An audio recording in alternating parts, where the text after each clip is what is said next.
Lesson 4, Integration Techniques, trig functions. Example 1.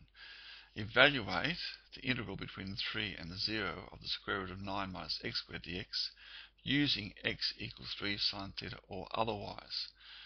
Now I'll go through both methods. Just remember that if you're not given this otherwise, you must use that substitution, which is a bit annoying because the otherwise is really fast. Okay, let's have a look at this one. So we're going to write out the integral again.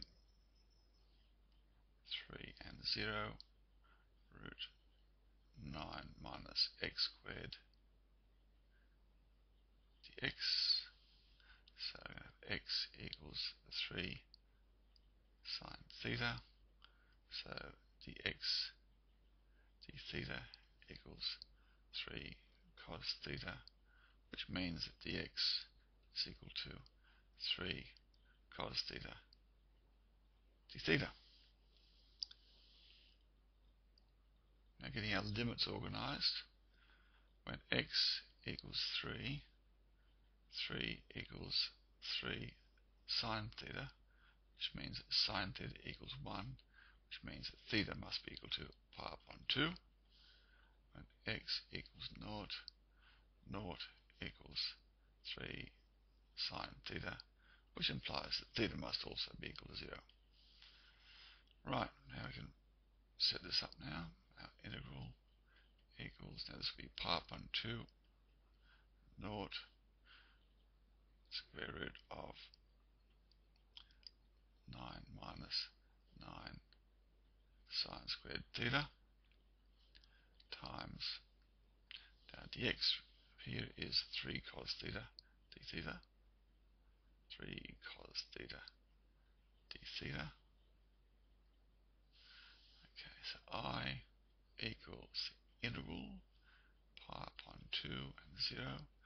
Now take out 9 as a common factor, but the square root of 9 is 3, so it'll be 3 times the square root of 1 minus sine squared theta times 3 cos theta d theta.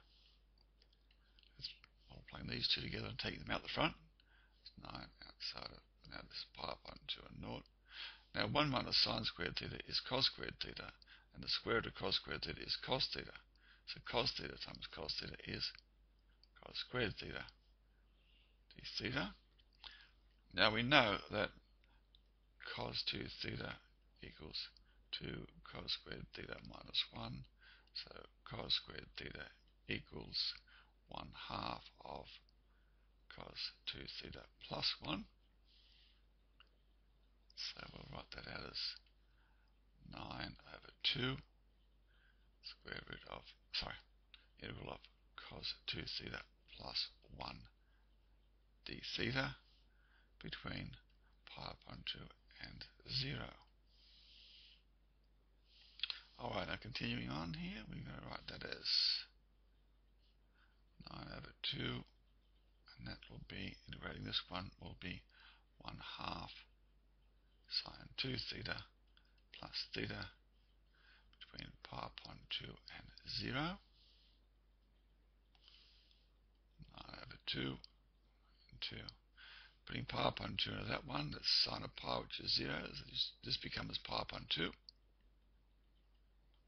And of course this will become 0. So now we get the final result of 9 pi upon 4. Now, the otherwise.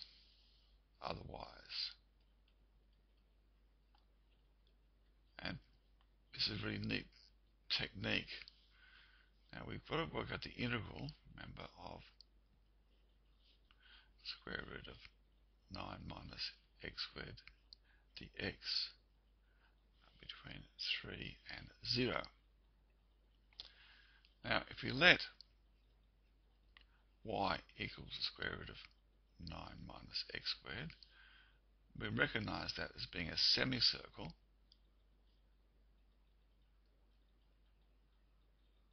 right, between 3 and minus 3.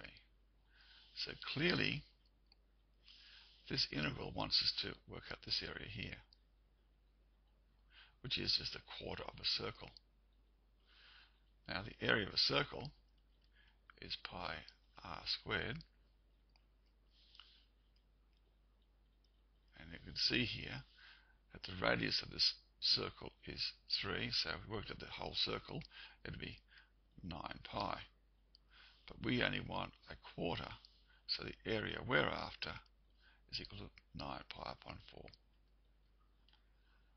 Of course, you couldn't do that if you had to work out, say, this bit here, but because it's just a quarter of a circle, it's quite an easy one to work out. Okay, here's example 2. Evaluate the integral between 1 and 0 of 1 over 1 plus x squared dx using x equals tan theta or otherwise. Okay, now starting off with the x equals tan theta substitution, we have that I integral equals 1, 0, 1 over 1 plus x squared dx,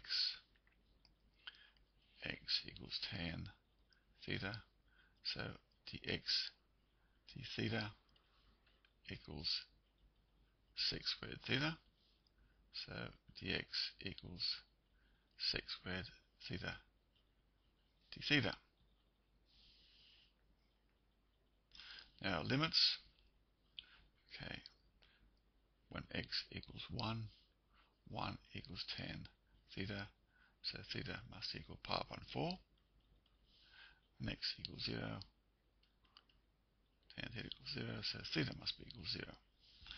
So this becomes pi upon 4 and 0, 1 over 1 plus tan squared theta times sec squared theta d theta. But 1 plus tan squared theta is sec squared theta, so they'll cancel that. You just get 1 between pi upon 4 and 0, and that becomes theta between pi upon 4 and 0, which is just pi upon 4. Alright, now the otherwise technique. Now the integral between 1 and 0, 1 over 1 plus x squared dx is just a standard integral. That's the inverse tan. You may have recognized that at the beginning. Between 1 and 0. And of course that's going to be the inverse tan of 1 minus the inverse tan of 0. And the inverse tan of 1 is just pi upon 4.